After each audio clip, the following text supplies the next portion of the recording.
Когда место правителя Даху Шуна перешло к Буяну Бадыргы, ему было всего 16 лет. Но он, несмотря на возраст, уже тогда пользовался заслуженным авторитетом и у тувинцев, и у русских, и у монголов. В 1921 году, когда разворачивались судьбоносные для тувинского народа события, Буяну Бадыргы было 29 лет.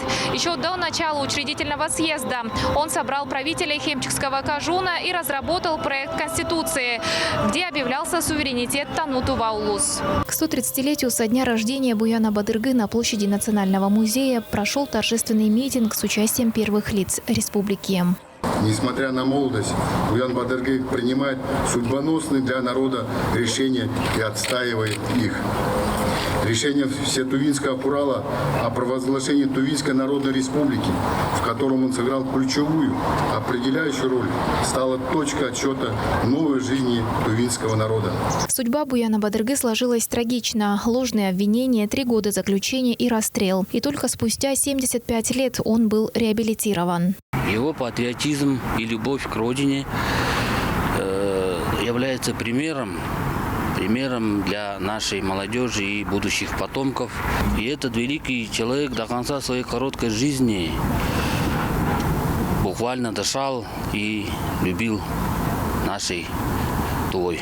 В этом году потомки великого государственного деятеля Буяна Бадыргы на его малой родине в селе Аянгаты возведут памятник. На его родине его потомки Буяна Бадырги хотят установить памятник.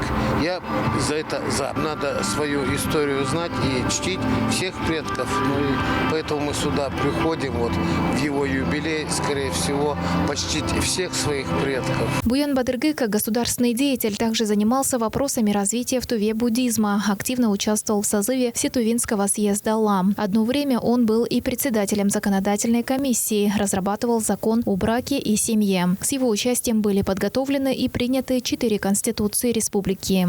Это политический деятель того времени, очень яркий герой. Это такой лидер, на которого стоит равняться. Необходимо нашему поколениям и будущим поколениям знать таких лидеров, помнить о них. К памятнику основоположника тувинской государственности возложили цветы. Айдана Холы, Шолбан Мангуш, Азамат Очур, Тува 24.